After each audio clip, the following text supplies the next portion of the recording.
Endo, great show so far, and a brilliant interview just then as well. But let's move on with the show. Amateur League Intel, good. It's called this year. Yep. Brought to you by, there last week, the Exchange Hotel.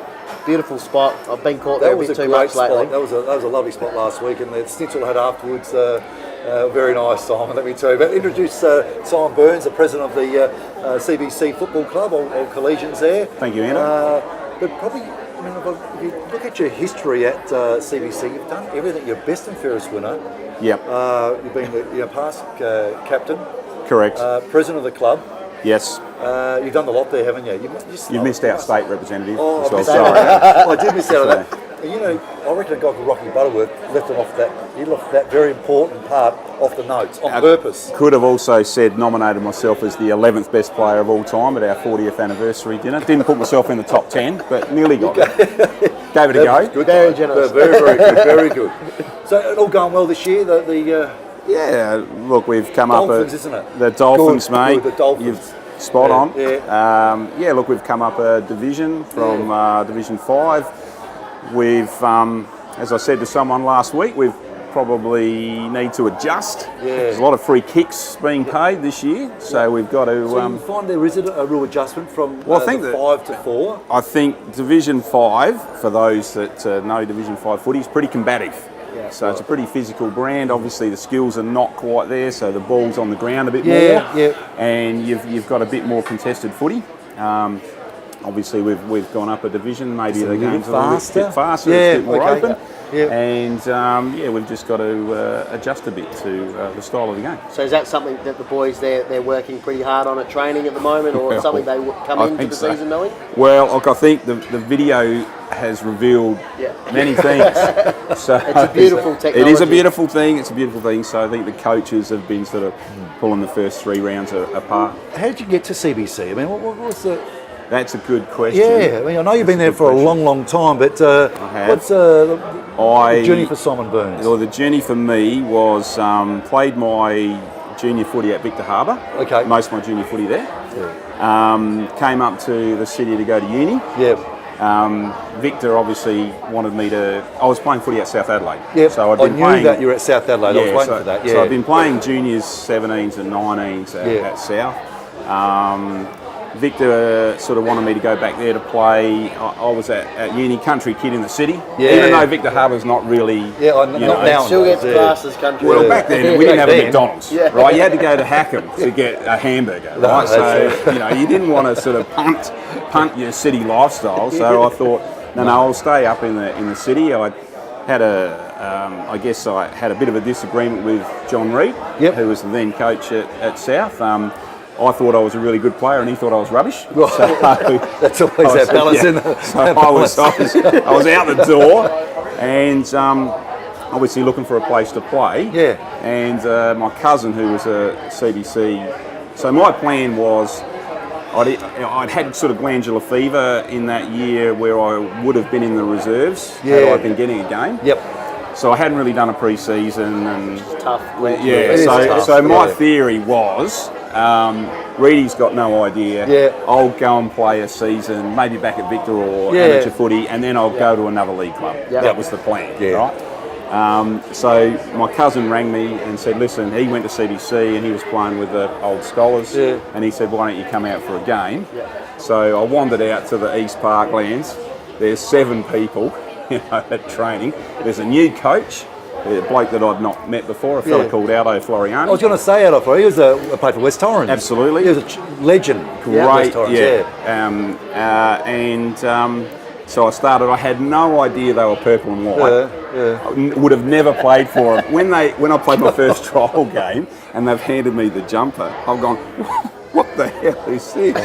Oh yeah, mate, we're purple and white. Didn't you know? No, I didn't know. No, not at all. So, but anyway, started there, and sort of halfway through that year, and this was no disrespect to the people at South Adelaide at the time, but I quickly realised that this guy Aldo was a good coach. Yep. I was enjoying. Just worked for you. Yeah, it did. He was a school teacher, principal.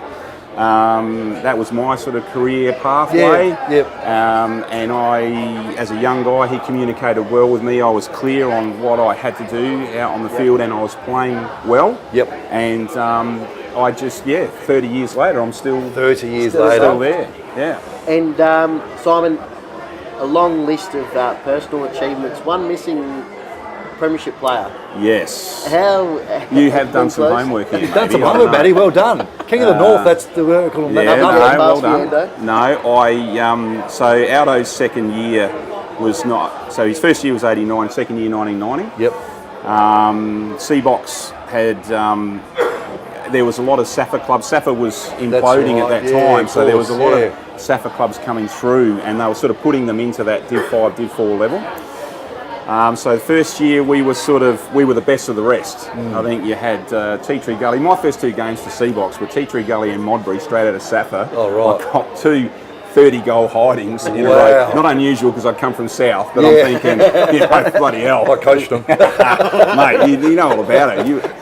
You see it firsthand, but as the season progressed, we were getting better.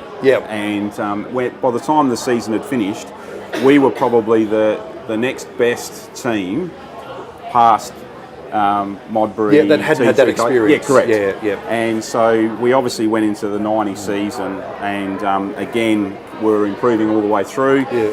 I got to round 17, snapped a hamstring, missed the final series, and the boys went on to win the flag. And that was my last opportunity. They've done it for you.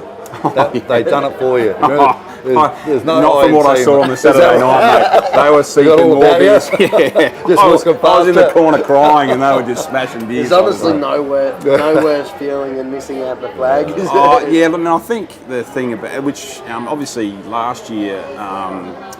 Winning the it was a great year, wasn't it? It was a fantastic year, and great year. 40th anniversary. To have success in both the B grade and the A grade, and my 2 sons playing, and they're young guys, 22 and 20. And as I tried to tell them, you've got to make the most of these opportunities, because when I was at 19, I thought, okay, I've missed out on this one, but I'll get another chance. Look at the team I've got here.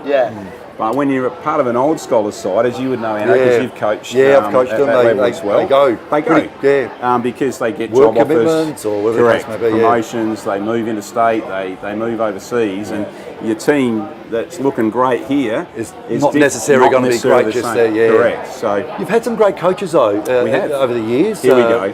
He has been writing these questions, hasn't he? Rocky Butterworth won, of course, and yes. I think he was a premiership coach for you guys. Absolutely. Rocky's a life member of the football club. He is our longest serving coach. Very happy with himself here as well. He is. He's waving at you now. Hasn't showed his head until now, so start talking about him.